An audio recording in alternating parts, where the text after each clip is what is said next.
MES വിദ്യാഭ്യാസ ആരോഗ്യ രംഗത്ത് വിപ്ലവം സൃഷ്ടിച്ച പ്രസ്ഥാനമാണെന്നും ഡോക്ടർ PK അബ്ദുൾ ഗഫൂർ അന്ധകാരത്തിൽ നിന്നും മുസ്ലിം പിന്നോക്ക സമുദായങ്ങളെ കൈപിടിച്ചുയർത്തിയ നേതാവാണെന്നും ET ടൈസൺ MLA പറഞ്ഞു. MES തൃശൂർ ജില്ലാ കമ്മിറ്റി ഏർപ്പെടുത്തിയ doctor PK Abdul Gafoor memorial award വിതരണോദ്ഘാടനം ചെയ്ത് സംസാരിക്കുകയായിരുന്നു അദ്ദേഹം. നമുക്ക് ഏത് സമുദായത്തിലെ ഉയർന്ന മഹാന്മാരായിട്ടുള്ള നേതാക്കന്മാരെടുത്താലും അവർക്ക് പ്രാധാന്യം നൽകുന്നത് അവരുടെ സമുദായം, അവരുടെ സംഘടനാ ബലം ഒക്കെ അവർ കഴിവിലിരിക്കാൻ ശ്രമിക്കുന്നത് നമ്മുടെ കേരളത്തിൽ തന്നെ അറിയപ്പെടുന്ന ചിലപ്പോൾ ആദ്യത്തെ സമരമോ ബന്ധുവെന്നോ ഒക്കെ പറയുന്നത് അയ്യങ്കാളിയുടെ നേതൃത്വത്തിലുള്ള മഹാനായിട്ടുള്ള അയ്യങ്കാളിയുടെ നേതൃത്വത്തിലുള്ള സമരമാണ്. ആ സമരം നടത്തുന്നത് നമുക്ക് എല്ലാവർക്കും അറിയാം.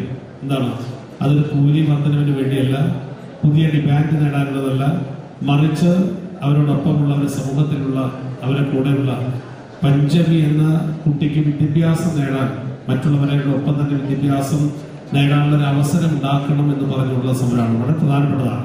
പഞ്ചമി എന്ന് പറയുന്നത് കേരളത്തിന്റെ ചരിത്രത്തെ സംബന്ധിച്ചിടത്തോളം അടയാളപ്പെടുന്ന വിദ്യാർത്ഥികളുടെ ഒരു പേര് കൂടിയാണ്.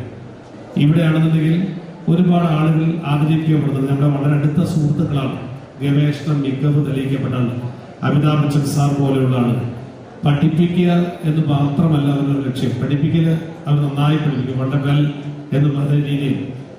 ത്രിതല പഞ്ചായത്ത് തെരഞ്ഞെടുപ്പിൽ വിജയിച്ച MES അംഗങ്ങളായ Ayub കരുപടന്ന, PS Mujeeb Rahman, PK Muhammad, MM Baiju എന്നിവർക്കും MES സ്ഥാപനങ്ങളിൽ നിന്നും PhDയും ഗവേഷണ മികവും പുലർത്തിയവർക്കും ചടങ്ങിൽ ആദരവ് നൽകി.